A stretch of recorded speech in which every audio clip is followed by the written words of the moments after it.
Welcome and thank you for joining me. Let's get to our stories. Story number 1. Opie writes, So me, 33 female, is currently married to a 33-year-old male. We have 2 kids that's not biological his, but he is their father. We got together when my oldest son was 1 year old. My husband and I tried for years to have a baby, but nothing worked. We took different vitamins and everything. Our marriage has been rough for the last 2 years. Long story short, January 2022. I found out that my husband was back talking to his ex. So to get back at him, I met up with my ex. We were intimate one time. I ended up becoming pregnant from the one night of sinful revenge. I told my husband that I was pregnant. He was hurt and upset, but agreed to raise the baby as his. The baby came and he signed the birth certificate. The fighting started back up, and I found out he was back entertaining other females. We decided to move into separate apartments and work on our marriage. So I thought. June I found out he was talking and sleeping with 4 different women. Once caught, he agreed to stop. However, one of the women is claiming to be pregnant by him. Mind you, during this time we are still sleeping with each other, but still no baby. This woman is swearing up and down he's the father. So the past 2 months, we have been sleeping with each other during my ovulation week. Multiple times, but still nothing. The woman said she would do a DNA once the baby gets here, but she's not leaving my husband alone. My husband is convinced it's his baby, even though he never had a pregnancy scare or someone pregnant in his life. His reasoning is that maybe I can't have kids, even though I just gave birth in October. His other logic is maybe he can only get her pregnant. Is this possible? He didn't change his diet or do anything new, besides sleeping with new women. Is this his baby? His logic is because she's shorter, so his sperm had a shorter distance to travel. Let's get some comments with replies from Opie before we get Opie's first update. Comment. They can do a DNA test while she's pregnant. It's non-invasive to the fetus. It's a simple blood draw from his and her arm. Opie replies, I know. I sent him different clinics and different articles about it, but he keeps saying she doesn't want to do it till the baby comes. Comment. All of y'all are just ghetto as hell. Opie replies, beyond. Comment. Was he ever tested for problems with his swimmers? Opie replies, he took a test off Amazon and it came back little to no sperm detected, but his excuse is he probably took the test wrong. Comment. And also remove him from the birth certificate of your ex's son. Don't be a jerk who only wants an ATM to pay for a child that isn't even his. Opie replies, I told him I would remove him from the birth certificate and give him my last name, but he started yelling, saying I'm being bitter and trying to take everything away from him. Here's Opie's first update. It's February. The baby is due on the 21st. So much has happened. In September, he begged me not to go through with the divorce and let's work on us.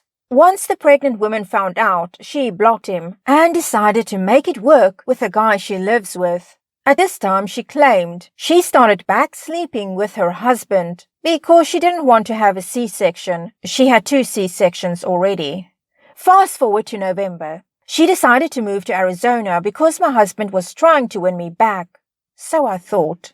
I found out the week before she left, she went over to his house and slept with him. When I found out, I destroyed everything in his house out of rage. December, she blocked him because her husband didn't want her talking to mine, shortly after he left her in Arizona by herself.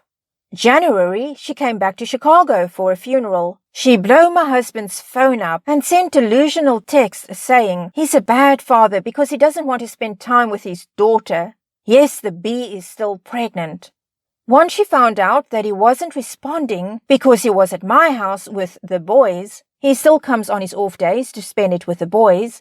She said if he comes to Arizona for the birth DNA test, she will call the police. February. She hasn't been to the doctor since November 16th. She's told my husband to stop calling her phone and asking about the baby since he won't send her $300. She's calling him a deadbeat because he hasn't bought the baby anything yet, but he wants a DNA test first. She got him blocked again because she's back with her husband. My husband wants to fly to Arizona with him so he can get a DNA test, but I truly feel like she won't give him a test. I feel like she knows it's not his baby, but thought he wouldn't want a DNA test since he wants a baby badly. I also don't really think it's his, because his sperm is watery clear, which I just found out it could mean a low sperm count. As far as me and him, I'm still single. We are not together, but our communication and co-parenting is way better. Yes, he still expressed how he still wants me and how we need to live back under the same roof. I'm just stuck. Not really stuck, more so just don't care about this situation anymore. I'm on my self-healing journey, and I even started back reading books. I'm just here, basically. Not dating, not talking to anyone. Just here. LOL. Let's get a comment with a reply from OP. Comment. Both of you suck. Why he signed that birth certificate is beyond me. You're not the victim. You cheated as well. OP replies. Where did I say I was the victim? No, cheated. No, I wouldn't say that. We was separated, and he was out of the house when I slept with my ex. Okay, here's OP's update. She had the baby. Remember she told my husband to stop calling her? Well, this morning I guess she had the baby, and texted him saying how the baby isn't his. She then blocked him on everything, like no explanation or anything. I feel bad for him because he really wanted a child of his own. This situation is effed up, but playing with someone's mental state for 9 months isn't right. No one deserves that. I'm not going to lie. I'm smiling on the inside. I just want to call her and laugh in her face, then fight her for mentally effing with my husband, soon-to-be ex-husband. Was told I can't say ex yet because the divorce isn't final. I want to have a drink and just laugh, but I know that's wrong to do. Should I be this happy? Should I be there for him after all that he put me through? I don't even know what to say to him. Let's get some comments with replies from OP. Comment.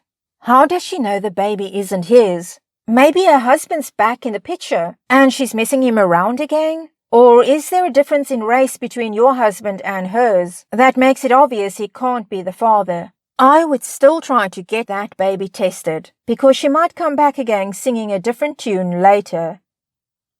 OP replies, her husband is Mexican and my husband is a dark-skinned African American. The baby came out looking just like her husband. Comment. The question is, what is her race? I would definitely still get a DNA test.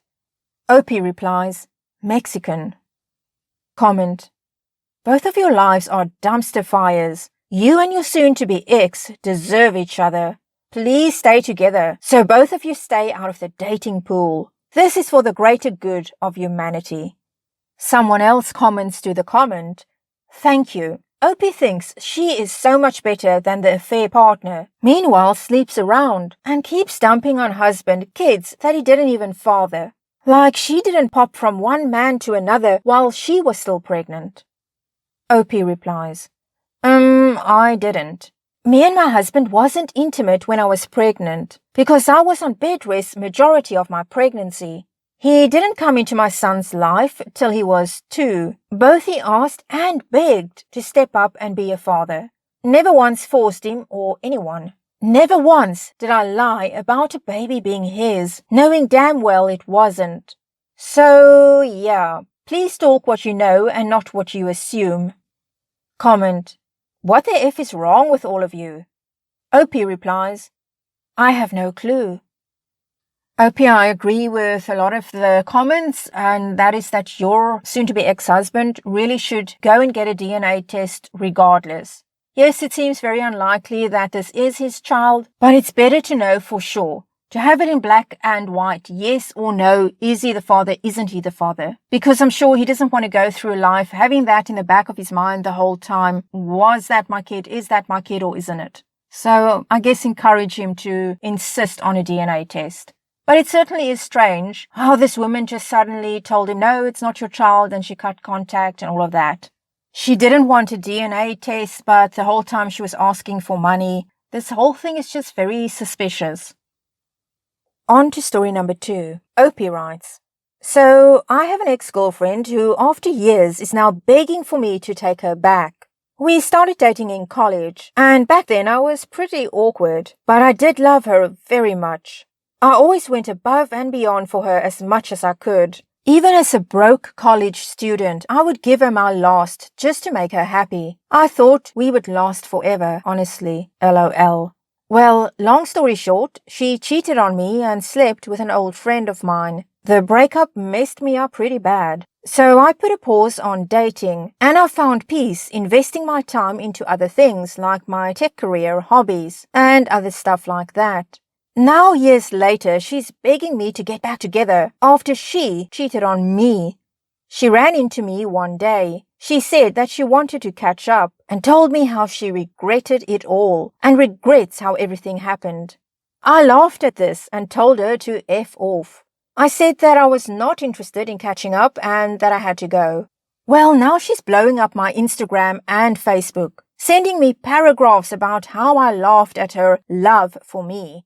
She says she misses us. My buddies keep telling me I should just take her back and start a family, like how I've wanted while I'm still in my early 30s, since I'm getting older. But the way I see it, at this point in my life, I'd rather be alone than be in bad company. Don't get me wrong, I'd love to finally start a family of my own, but I don't want to do that with the wrong woman. They think I'm an a-hole for not forgiving her because the clock for me to have a family is ticking. Okay, so here's OP's update. I posted on a few different communities and there were varying responses. So I figured I would just respond with a post for those who might have been interested. Some asked if my friends knew. My friends didn't know the whole story about her cheating and such. I didn't get into all the details with them other than how she's on social media now. They were telling me to just take her back because they know I haven't been in a relationship since I've known them. They are family men themselves and I'm the only single. I will admit it is true that this woman was my last real relationship. I've only had casual relationships since, but nothing long-term, and even that I don't do anymore. Some said to just find someone new, get back into the dating scene, and look for someone who shares my desire for family.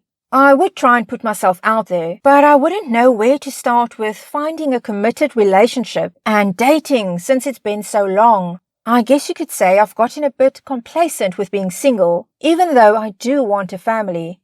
I've invested time into pretty much every other aspect of my life, except for the relationship department. And the idea of getting invested and being effed over again scares me. Plus, I wouldn't know how to be in a relationship if I'm being honest. I realize I probably do have things I could work on in that regard. So for now, it's probably best I stay single until I fix these issues. Regarding the clock thing, it's less about a biological clock and more about a personal clock for me. I always wanted to have a family young. I'm now 31, pushing 32, LOL. I wanted to be around for my kids' lives as long as possible, as both of my parents had me not so young and have both passed on. I'm just accepting maybe this isn't in the cards for me. But I appreciate the responses. They were helpful and got me thinking. Well, OP, this advice about you might as well get back together with your ex because you're single, that is not good advice. But I do agree that you need to get out there and start dating because you do want to have a family, you want to settle down, you want to have a family, and you want it sooner rather than later. So you've got to get out there, OP. Work on yourself, do what it is that you need to do, and then get back out there. And I also understand that you say you've become complacent and you're used to your single life. But once again, you remind us that you do want a family. So you've got to do it, OP. You've got to take the leap. You've got to get out there and you will find the right person, but you've got to try. And I really hope that in the future there will be an update from you that you did indeed find someone. Story number 3. OP writes, my 26 male girlfriend, 26 female, confessed she cheated on me twice in college. How do I handle this? Her first year of college, she cheated on me twice. First, she met this guy with a group of friends. She admits to being flirtatious. He asked her to speak alone, to which she agreed, and they kissed in the parking lot. Later in that year, she had a month-long flirtatious fling with another man, which she says she ended. This all happened in 2016, and she broke up with me at the end of that year. At the beginning of 2018, we started speaking again, and I had a conversation with her in which I wanted to bring everything into the light so that we can start clean again. In high school, she cheated once, but I knew about this, and we worked things out. I asked her if she cheated again after, and she said no. Recently, we had a conversation talking about what we could consider to be unforgivable. She got really nervous, and I kept pressing about what made her so nervous. And 2 weeks later, she finally admitted to this. I know it happened a long time ago, but I can't get over the fact that she lied to my face. She said at the time she was really insecure and wanted validation from someone other than me. She said she lied about it because she realized I'm the only one she wants and was terrified about what the truth would do to us. She hasn't given me a reason to think she has cheated since we got back together, but I can't accept that she would lie to me. What do I do about this? Is it possible that we can work things out? How do I know if she's different now? If I forgive her a second time, will she subconsciously lose all respect for me? And here's some additional information from Opie. First time cheating was in 2015. She went out with a guy and a female friend. The morning after, they told her that she doesn't deserve me because she had too much to drink and kissed another man. I forgave her and told her that she needs to block other men from her BBM as a test to see if she's willing to fix things. She refused. The 2 times she cheated mentioned in my post was in 2016. I did not know about this until recently. And here's Opie's update.